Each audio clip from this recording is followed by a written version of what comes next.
Dante is the dental lab of choice for dentists across the country. But don't just take my word for it.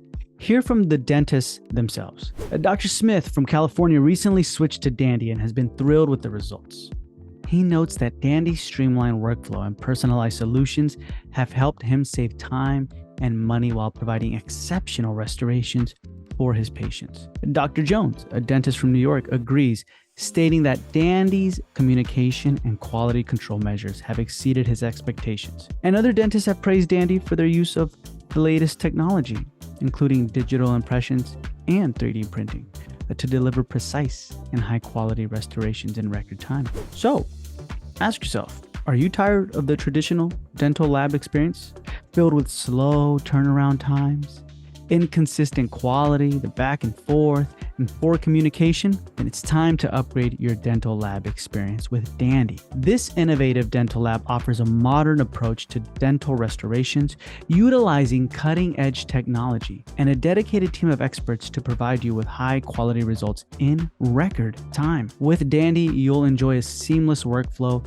excellent communication, and customized solutions that fit your specific needs. Plus, as a listener of the Dental Marketer podcast, you'll receive $250 in lab credits and a free intraoral scanner when you schedule a demo.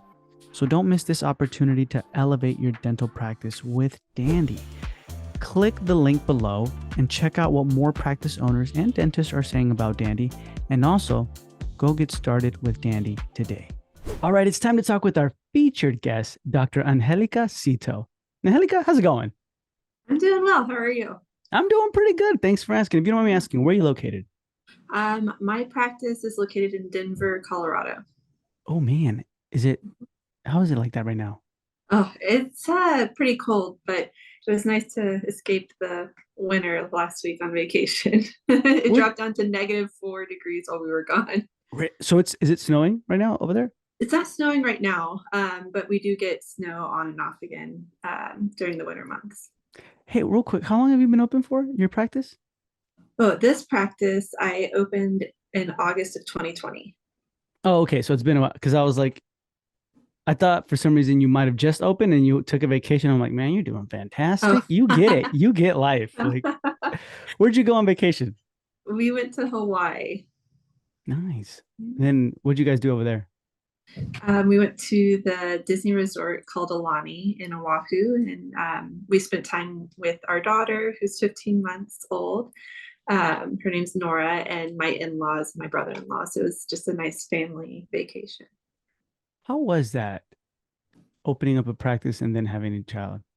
Oh, that was tough because my husband and I actually had trouble getting pregnant, so we had to do IVF.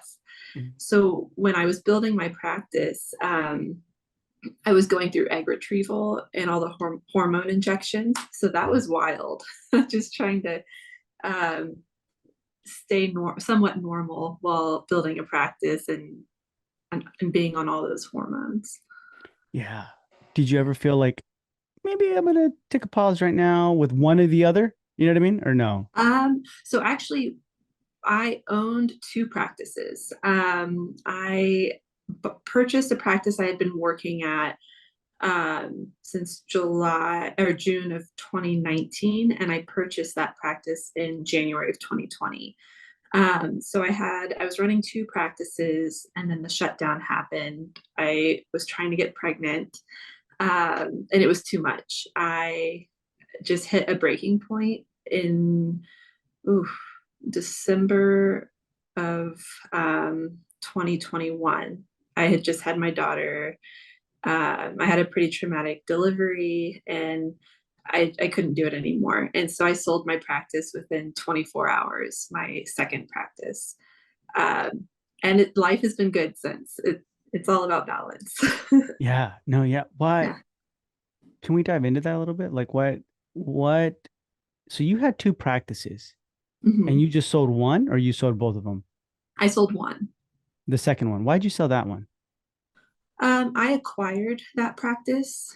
The dentist I acquired, well, the dentist passed away unexpectedly. It was a very a tragic event, and I was working with a couple of his friends, colleagues of ours, who were trying to help the deceased dentist's wife or widow get rid of the practice. Mhm. And so they purchased the practice for me because I couldn't get another loan after getting a startup loan. And they're older dentists, and so they helped me quite a bit. I learned a lot from them. They were great mentors, and they practice further down south. So I purchased the practice, and anytime I had questions, I would email or call them, and they would help me out quite a bit. Um, and it was great because the practice was producing quite a bit, and it was helping to pay the bills for my fee for service startup. So I was funneling money from one practice into another to make ends meet. And that's really why I was able to start out 100% fee for service. I've never accepted insurance at my startup practice.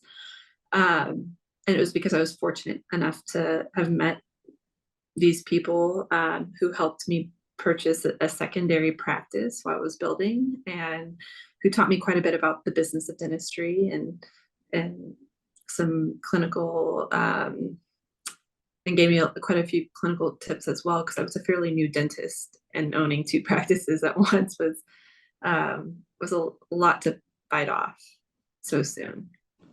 What did they? So the fee for service startup was the one in 2020. Yes. Mhm. Okay, and then like a couple months or a year later, you acquire the second practice. Um, no, so the January before, so January of 2020 is when I purchased the secondary practice. My startup opened in August of 2020. Oh, okay. So just 8 months later. I was actually supposed to open much earlier, around the time I purchased a secondary practice. I was supposed to open my startup. But as you know, COVID hit, everything shut down. It was really difficult to get materials during that time. And it delayed my opening quite a bit, which was unfortunate because I had bills that were starting to come in for my startup, and I wasn't even able to practice or open my doors because of the shutdown.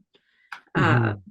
and so having that secondary practice really helped me out during that time. So, real quick, how much was the loan process when it came to your startup? Was that what bank did you go with? I went with Wells Fargo.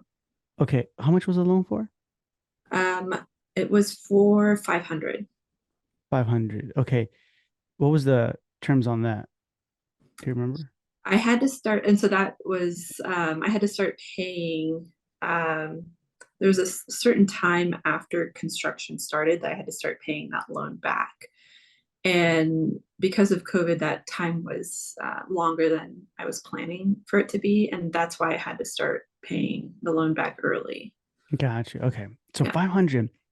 And then did you get another loan for the acquisition? Or So the dentist who passed away, his one of his best friends, the power of attorney for the practice, he bought the practice for me, and I was just making payments toward for like to him personally. So we had a like personally financed loan. can I ask how much was the practice? I bought it for 220,000. Okay. So he bought it. He was a partner or He just stepped in as a power of attorney when the car accident happened, oh, to help his wife get rid of the practice, because we knew pretty early on that um, the dentist who ended up passing away wasn't going to practice again. yeah. Okay. Man. So then he ended up purchasing it for you and then you just made payments. Was there like a schedule or was it just like on a handshake like, "Hey, we're gonna I got you." It was kind of a little bit of both. He was very laid back. He purchased it. Everything was in my name. He put a lot of trust into me, and I barely knew him. He's one of the nicest people that I now know very well. Man. Mhm. After this, give me his I want to be friends with him. Okay. He's great. No, that's good. That's interesting. Okay, so then that happened. You decided to go fee for service, right? From that Yep. point on. I'm assuming it wasn't an easy startup process. No, it was not. It was a very slow burn in the beginning. Um, but that allowed me to work at both locations. I was working full time, so 5 days a week, and splitting my time between both practices. So I was producing at my secondary practice, which was producing really well. I was running 3 columns. It was a very busy in-network, partially Medicaid practice. Mm. So I was running around like crazy at that practice. Our schedule was packed. And then I'd come to my fee for service startup and it was very slow. Yeah, So I would alternate days at both practices. gotcha. So how much were you producing in the second practice or the one that you acquired? The one I acquired, oh, um, when I acquired it, the first year was right at 1 million. Okay. And so you would use that to help you with the startup for fee for service. Yes. Gotcha. Okay. And then that's when you were like, this is too much. When you started going through, well, birth. So when I got pregnant, hire and going through COVID, hiring new employees, I had 2 associates at one time. It just became too stressful managing that many people. I think my biggest downfall was one, COVID, and two, I didn't ask for help soon enough. I wish I would have asked for more support instead of trying to handle everything on my own. What do you mean? Like, give me more detail on that. Um, so I was doing all the interviewing and hiring and managing of both practices. And I love dentistry and I feel like I'm a great dentist, but I'm not the best, I wasn't the best businesswoman. And I wear my heart on my sleeve. And so, I was interviewing these people and I felt like they would be a good fit, but I wasn't really going through the right motions to find the right people, the right who would fit into my practice. So I ended up hiring a practice or a business consultant. And I love this woman. She has helped me out so much and has saved me more than once with hiring, filling voids, taking so much off of my plate. I think being a new mom and owning 2 practices, um, and just trying to do it, I'm a workaholic. I stay at work late.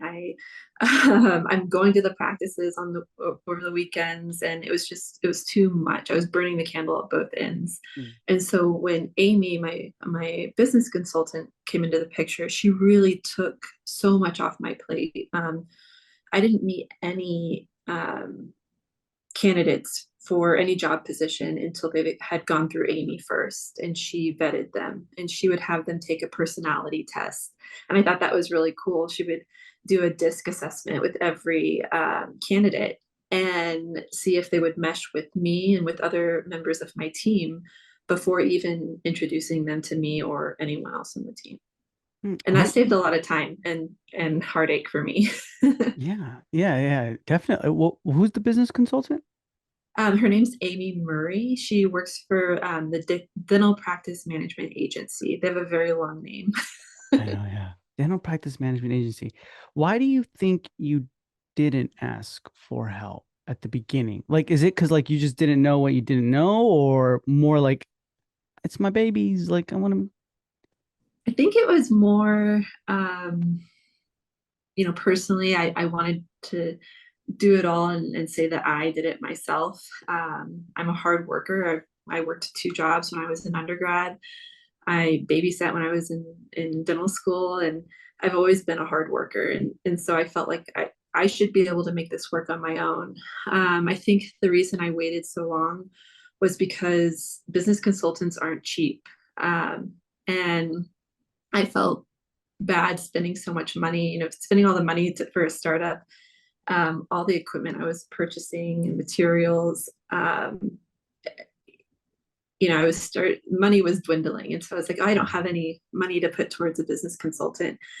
But I wish I had done it sooner because I mean, she has doubled my production for my secondary practice within a year. So if I had just hired her on sooner, who knows where I would be now. Hmm. Okay, gotcha. So right now you don't have the other practice though, right? The acquisition. No, Okay, no, so I this is just a have my fee for service practice. gotcha. Okay, so then I mean, and like you're a hard worker.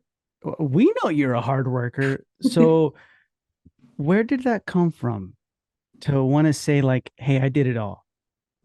Um, well, so my father's an immigrant from Mexico, and he came into the States, um, and he had a degree when he was living in Mexico. He had a degree there, but when he came to the States in his early 20s, he wasn't able to use that degree here. And so he had to go to school again. He had to learn English. He only spoke Spanish. So growing up, we spoke English primarily in our household, so that my father could learn enough English to go to school and get a job.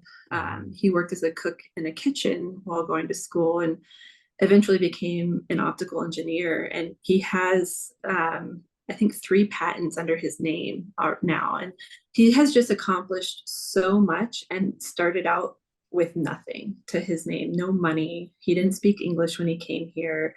And he just built this beautiful life. Like he is the walking, living American dream. And, I witnessed that growing up. And, if he can do it, I should be able to do it because I've had a lot more support um, than he had growing up, and financially, and just a lot more. It was I had a lot more opportunities than he did. Hmm. Yeah. Do you feel more pressure because of that? I think so. Yeah. Why? Um, I just want to make him proud. I know that he's worked hard to give us a good life. Worked hard to help put us through school, and um, I want to show him that I appreciate that and that I can put the work in and make him proud. Do you think he's not proud? Oh no, my dad's very proud. Yeah, So okay, yeah. So he's proud. I mean, like you know he's what I mean? proud, Like but I just can't stop. I have to keep going. I get you. I get you. Yeah. I think No. it's the dentist in all of us. We're all so competitive because we've just always had to prove ourselves with, first DAT scores and then taking the boards. And then I feel like in dental school, we're all fighting for, those top positions. And so I feel like our entire education and the start of our careers is just very competitive. So we're kind of bred to be like that too, in a way. Yeah. That's true. Yeah. You want to kind of like continue, right? To Yeah, you already achieved this level. Like, what's next? And you have to Mhm. keep, I feel like I just have to keep going. Do you feel like that right now? Like, because I mean, technically, you've had two practices. You sold one, right? Now a startup. Mhm. What was the whole reason for your startup, actually? So I was an associate for about a little under 3 months when I graduated and moved to Denver. Um, I didn't really like how things were being done at the practice that I was at, but I really had no say. I had to show up and do my work and leave. And there were other procedures, other things I was interested in, but I couldn't do those things because I wasn't an owner. And this person wasn't really open to partnership. And so I decided, well, I know what I want to do. I know what level of care I want to provide my patients. Um, so why not just go out on my own and make it happen? That way I can make those big decisions. What were the level of procedures you wanted to do that they didn't want you to do? So I'm very interested with sleep and airway. Um, I am an airway dentist and I love cosmetics. So I love doing big veneer cases. And at this practice, I was only being given what the other dentists didn't want to do. And so I felt Mhm. like I couldn't get those big procedures. Like, I never got the big veneer cases or cosmetic cases that he did. Gotcha. Looking back, if you found a practice that would let you do this, or if they told you, yeah, you can do this, would you still have opened up your own practice? Um, I think I still would have opened up my own practice eventually, probably not as fast, um, but I eventually would have wanted my own my own practice. For what reason? To just be like, this is my home, or this is for what? Because it's something that I created and something that I worked hard to make. And I've never been open to I've never worked for a corporation. I don't really like that fast paced environment. I like to move at a slower pace, give patients more time with me. And um, yeah, and I like to buy the equipment. I'm a big um, tech junkie. I love my new equipment. So I want to be able to buy what I want when I want it, and work with the people that I like working with. And yeah, I just don't feel like you can do that as an associate. Yeah. Too many like having to asks and things like that instead of just going to straight to it Right. kind of thing. Gotcha. Okay. Okay. So then you open up your practice, your startup, right? I asked that mainly because I don't know if you're like, I want more free time or I want to spend time with, your family, or I don't know, which I'm sure you do, right? Like everybody wants that. But Oh yeah.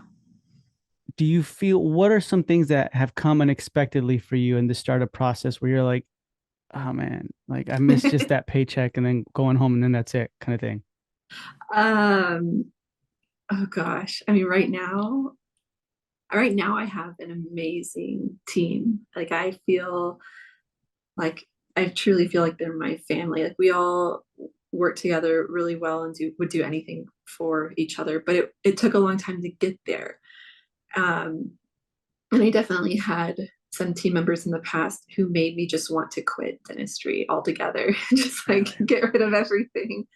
Um, so I think finding the right team members and building that team, it takes a while. And but once you find the right people, it feels good. And this is why I went into dentistry. This is why I went into ownership, is to work alongside people who have the same passion that I do, and they make coming to work enjoyable again.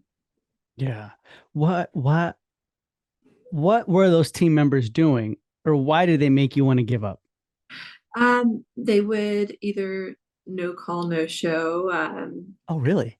They would call, or they'd call the morning of and say, "Hey, I can't make it in. I'm sick, or I have this going on." And I'm pretty lenient with call-ins and people not coming, as long as you give me notice, or as long as it's not too frequent.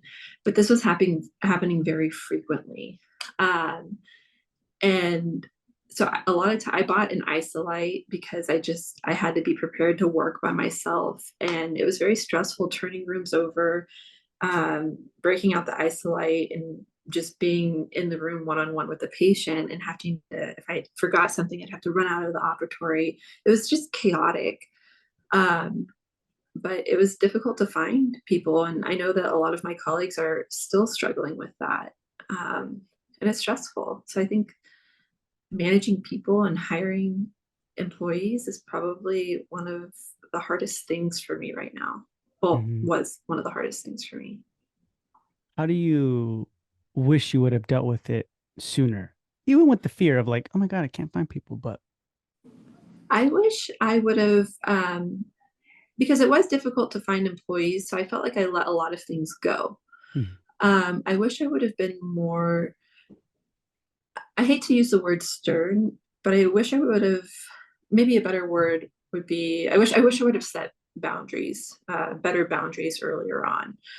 Um, because I was afraid to lose employees, even though they were not so great employees. I was scared to lose them because I didn't want to be by myself.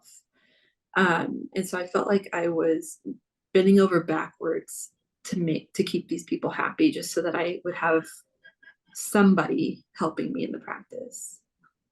Gotcha. So what And kind? I wish I would have done that. Okay, okay. What kind of better boundaries? Um, like some some employees would ask for different hours, or they didn't want to work certain days, or they wanted to do a late start. And allowing some people to do that and not others is not fair. And I wish I would have just put my foot down and said, no, these are the hours. I hired you for these hours. These are the hours I expect you to come in, instead of saying, oh, I think we can make it work, and stressing out over trying to make it work for that one person. And that's just an example of one instance. Hmm. Okay. Was it easy to let them go?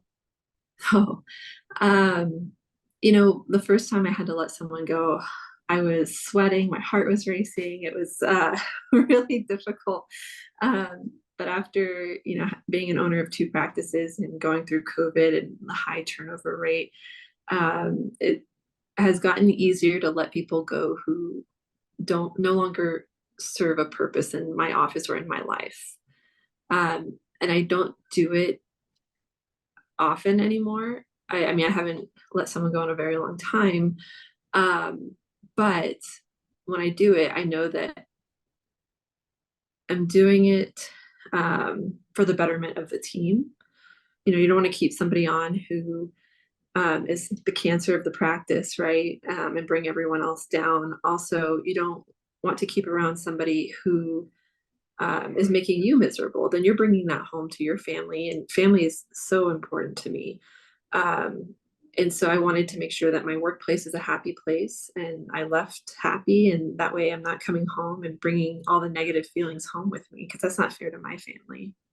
Hmm. Yeah. No, that's true. 100%. Um, how did you let them go? How did it improve from the moment you were like, right? Because I get you. Like, Yeah. sometimes you're negotiating in your head. You're like, that's not that bad anymore. You know what I mean? Like, I Yeah. can I can handle that. But how?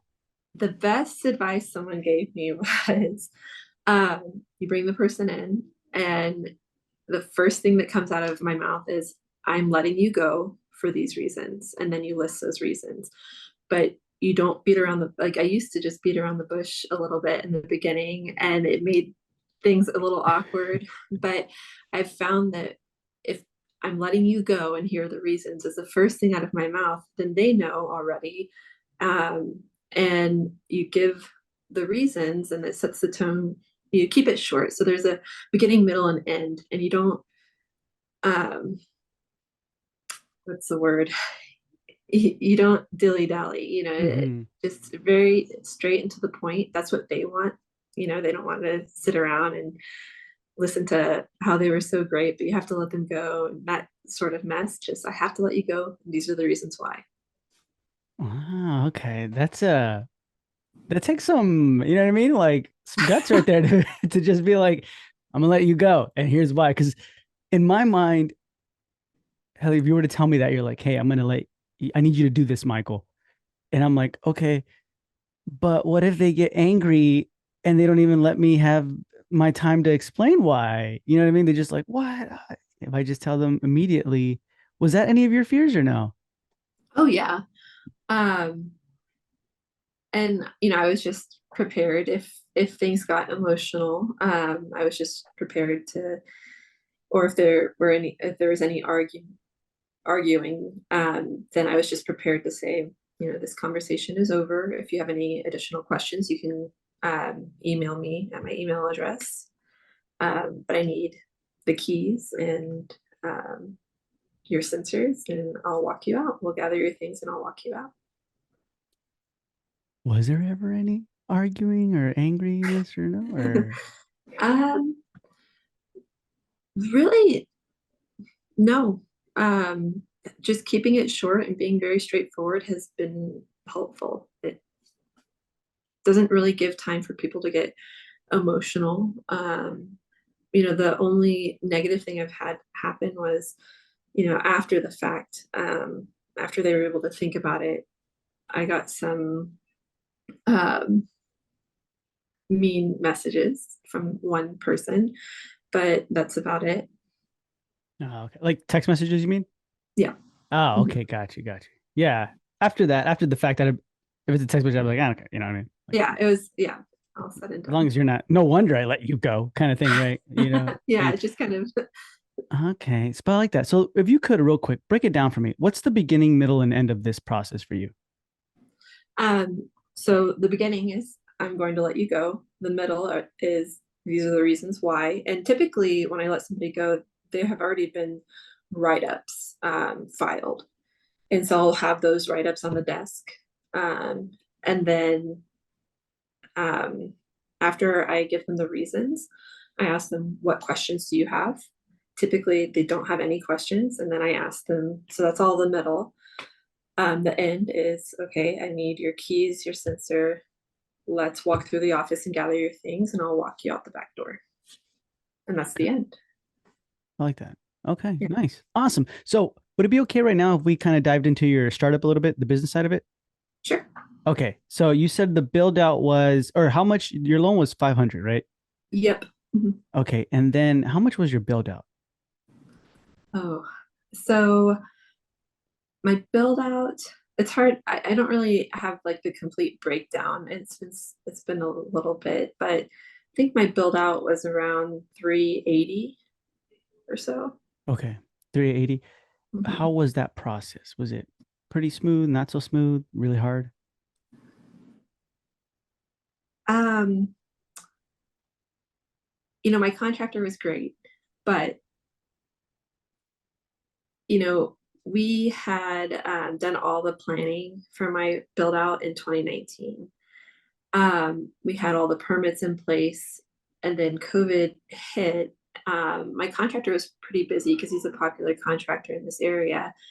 And so I felt like in the beginning it was kind of slow because he was working on so many different projects, but then the city of Denver shut down and they weren't issuing any new permits. And so some of these other projects were permanently put on hold and they really couldn't move forward with anything because the permits weren't in place. Whereas with my practice, my project, everything was in place and ready to go. And in my head, I knew, everything shut down, but my construction ramped up. And I was like, oh no, like before I was like, let's speed it up. This is moving really slow. And then when it started to speed up really fast, I was like, oh my gosh, like let's slow down because things are shut down right now. Yeah. So that was stressful, how fast everything started to move because we had already done a lot of the legwork in preparation for the build. Another thing that was really difficult was materials. All the materials that I picked out for my practice, I think I picked out maybe 10 different tiles for my bathroom floor and 5 different sinks for my operatories because I would pick one out that was aesthetically pleasing to me. And then it was no longer available because manufacturing was down. Mm. And so that was really stressful. Like everything in my practice, I feel like every single material had to be replaced so many different times because we just couldn't get our hands on the materials. Wow. Okay. Yeah. So that's the part that was holding it back. Yes. Okay. Okay. And then you officially open when? August of 2020. Okay. And when you in the process of like about to open, because it was in March, right? March when it hit like really hard in the US, COVID? Yes, I closed my secondary practice on March 17th and I reopened on May 5th. Okay. It's like I So have those dates burned into my memory. right, right. So any of that time where you ever kind of a little scared or just be like, hey, you know what, just kidding with the startup part. I don't know if I want to do this anymore. Or were you just like, no, we're gonna do it, we're gonna go through all this and Oh, I had come so far. I was ready to keep going and I wanted it to be finished. I wanted to open and start practicing in my new practice. hmm. Okay, that's good. That's good. Really, really great mindset. So then what type of practice do you have? I know you mentioned it was airway. So we do airway. I'm a general dentist.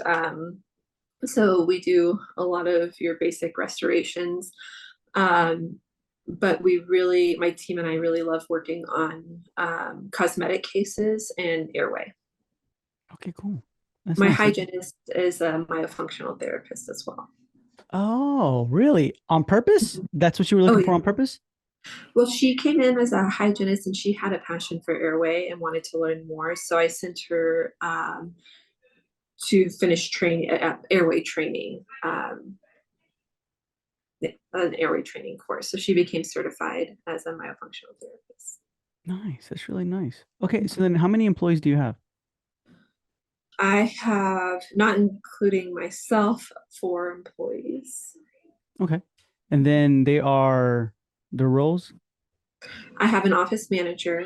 I have a hygienist slash myofunctional therapist. And then my 2 dental assistants are both cross trained for front desk and being in the back with me. Okay. And they all were part of the process of your business consultant hiring them? They were all hired by my business consultant. Amy, right? Yeah. Okay, nice. So that really And did streamline it. oh my gosh, we love doing, I don't, you can't see my office, right? I took down the balloons, but it was just my birthday and they surprised me by decorating my office, and they're just very sweet and thoughtful, and we all do that sort of stuff for each other. I've never worked with a team that is so thoughtful. Yeah. That's beautiful. That's really, really nice. Okay, so then total production and collection, what does that look like? So like last month. Last month, well, I was on vacation. Oh yeah. Um, So then the month but before. but we still did well. We were at 70,000 for Oh, the month. Yeah. okay. And then so how many ops do you have? I now have 4 working operatories. I started when I built my practice, I plumbed for 4. I built out 2. Because I knew it was going to be a very slow start with my fee for service startup. Um, just last week, I had the final 2 operatories equipped. Okay. And then how many days are you open? 4 days, Monday through Thursday, The hours are what? 7 a.m. to 4 p.m. Okay. So it's pretty good. Our It, morning huddle starts. We everyone is ready for the morning huddle at 6:45 a.m. okay. What does your morning huddle consist of? So my office manager starts the morning huddle, and there's typically 3 people who speak during the morning huddle: my office manager, my hygienist, and then one of my dental assistants. And they each fill out a day sheet outlining new patients. So we'll start with my office manager starts with the numbers for the month. We're currently scheduled at $50,000 of production for this month. Here are the opportunities for this week. We have openings today for an emergency here. We could do a bigger procedure in a couple of days, so think about that. We need to fill this hole. Um, and then she goes over the production, what we're scheduled for the day. Um, and of course, just going over where we can increase that production, how we can increase it. Um, then it moves on to my hygienist. My hygienist will say, we have, today we had 6 new patients, which is great. So she goes through the new patients, and we talk about how we're going to make that appointment special for them. We have a relaxation menu, so they always get offered that, and we make sure that we have all of that stuff laid out and ready when they enter the operatory. We'll go over existing patients, and if there are any medical um, alerts that we need to be aware of, any outstanding treatment. And Mhm. then it'll go to one of my dental assistants. They'll go over lab cases that we have in, um, if there are any emergencies, new patients in their column, any outstanding treatment that could be scheduled that hasn't been scheduled yet, so that we can take advantage of getting that scheduled. Okay. And that all roughly takes about 15 minutes. Yep. Well, and then if I have any questions, I'll ask some questions. If things were scheduled a little wonky, I'll ask why. If someone's coming in for a consult, whoever spoke to them on the phone, I'll ask, well, what was discussed. Uh, and then there's what's fun is then we all kind of chit chat at the end, and there's a lot of laughter. Patients come in, and they're like, "It sounds like you're having so much fun back there." And sometimes we'll have like we'll take turns buying coffee for each other. So we have our Starbucks order taped up on the refrigerator. So like if somebody wants to treat the team to coffee, they know what we all like. And so if someone brought coffee in, we'll sit around and drink coffee for a few minutes, eat bagels or donuts, whatever we have. So it's just fun because we really bond during that time. Yeah. That's nice. I like that. That's really good. Like having the coffee thing, you know? Yeah, like, because Yeah. it got to the point where people were like, "Oh, I want to treat everyone to coffee. What do y'all want?" And then they'd have to wait for everyone to text back, and we all pretty much order the same thing every time. So we decided to write it out, and we all have a picture of it on our phone. So if we just want to surprise the office with coffee, we'll do that. I like that. That's really, Yeah. really nice. Okay. And then real quick, how many new patients are you getting a month? Ooh. Um, we are getting about, I think our average is around 40, 30 to Okay. 40. Yeah. It's good. Yeah. And then what are you doing for advertising and marketing? So my business coach really doesn't like me putting much money into marketing. We actually get a lot of our new patients come from internal referrals, which is a big one for Hmm. us. Google and Yelp. We have 5 stars on Google and Yelp. We have really great reviews from some of our best patients. Um, there's a local newspaper that I have an ad out, and I pay about 180 a month for that ad. And really, we don't get much, we don't get many new patients from that, but I continue to support them because they're local. And we have some patients who work for the local newspaper and they come in and we chit chat. So I just keep that there just to support them. Um, Other than that, I've done nothing up until last month. I started Google Ads because I was noticing that my reviews weren't showing up. So I had people saying, "Oh, did you see my review? I wrote you a nice review." And I said, "Oh, I don't think I saw that. It's not popping up." And then they would show me on their phone that they wrote me a review, and it would show in their Google account, but it wasn't showing on our business profile. So I went through I researched why would our reviews not be showing up, and I went through and there was nothing that would have made that happen. We were a verified business. They just for some reason weren't posting our reviews. And Hmm. one of my colleagues said, "Well, why don't you pay for a Google ad, and then you'll start seeing those reviews pop up." I paid for a Google ad, and that same day my reviews started showing. Are And you it serious? had been months. Like it had been maybe 3 months since we saw a review. And so that was kind of crazy to me. I don't know how I feel about it. It seems like extortion to a certain. Yeah. Dirty Google. What? Yeah. So, I mean, maybe it's not related. In my mind, it seems like it is, but we're now getting reviews and we're paying for Google ads. How much are you paying for Google Ads? Don't mind me asking. I got a special. It's like a holiday special where you pay $500 and you got to post 2 ads. So that's what we did. So we've only Mhm. invested $500 in that. Yeah. Man, but I didn't know that. I never knew that. That's Yeah. I wouldn't. It sounds kind of like Yelp if you think about it. You know what I mean? Yes, exactly. Hmm. So, but I know a lot of my colleagues have been struggling with their reviews not showing up, and I mean, maybe there is a correlation between the two. Who knows? Yeah. No, okay, I get you. And then what system would you say is unique in your practice right now that you created or maybe you have adopted where you're like it's either our handoff from front to back or it's our new patient or whatever. Um, so something that my business coach helped me put together was the new patient welcome, making them feel comfortable in the practice. Because I don't know if you've seen pictures of my practice, but it's very homey. I didn't want it to be a sterile or very clinical setting. I wanted it to feel like I have a fireplace in my waiting room, and like a stack of logs, and I've decorated my office almost like a home. And so Mhm. when you walk in, it doesn't have that dental office feel. And I think that's the biggest compliment that we get from patients is they just love how it has a relaxed feel. It already puts them at ease when they walk in. But the one thing that we do that I really love is we give our new patients a tour of the practice.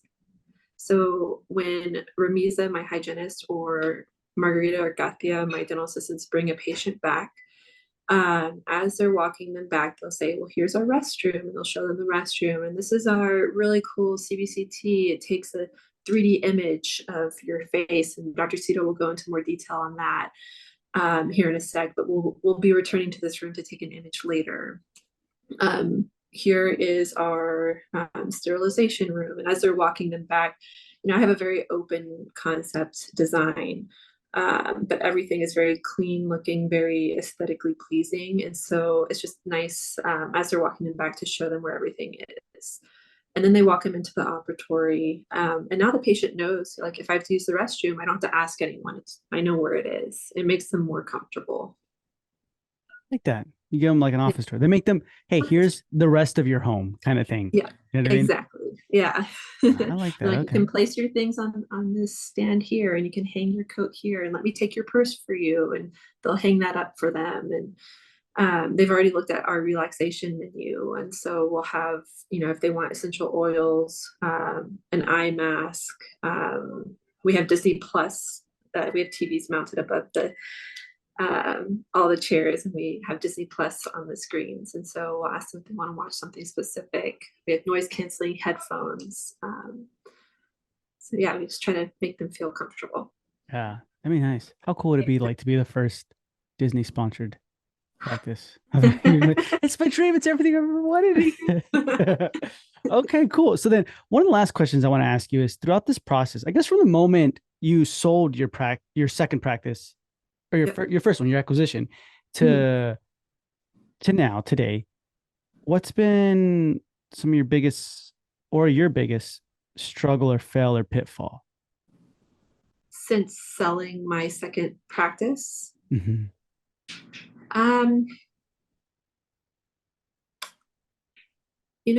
Well, of course, we've already talked about, like, managing people and hiring employees. I'd say there are two things that come to mind for me. One is implementing new procedures. Like when I started with airway, just getting that into the practice and setting up a system for that, it's really stressful. Training everyone on airway, especially when I had a higher rate of turnover, training people to take those special images that I need, and intraoral photos and measurements. That was really stressful, retraining every single person who came into my office to do that. So implementing something new. And then we just invested in CEREC. So we have the Prime Scan, the Prime Mill, and the Prime Print. And so going through all that training and making sure we were doing everything right. Anytime there's something new, it just gets a little bit more stressful. And then I think it's all around people, managing people, right? So the second thing would be patient management. As a new dentist, when I came out of dental school, I felt like I let people walk all over me. I was scared to stand up for what I knew was right. And, my confidence level wasn't the best because I was so new. So I think building that confidence, setting boundaries, even with patients, not letting them, because some people I feel like have been struggling with, post-COVID, the post-COVID era. There are a lot of people struggling with personal issues, and coming to the dentist, it's no fun sometimes. And so they show the worst parts of themselves when they're anxious or scared. And some people can come off quite mean or rude to a team member, or even to me sometimes.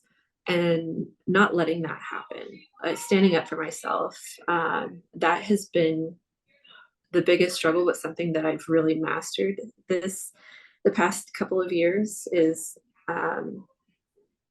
building that confidence and standing up for myself and setting those boundaries. You get really good at setting boundaries when you have children, because you'll do anything for your kid, right? And it's sad because I was struggling, and I didn't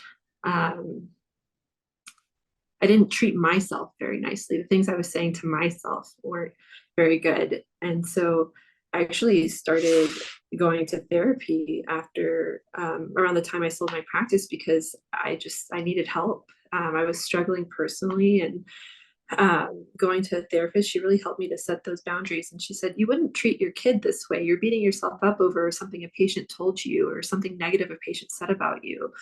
And you're saying all these mean, hurtful things about yourself in your head. You would never say that to your kid. And I'm like, you're right. I love my daughter. I would never treat her that way. And so then she was like, well, why would you treat yourself that way?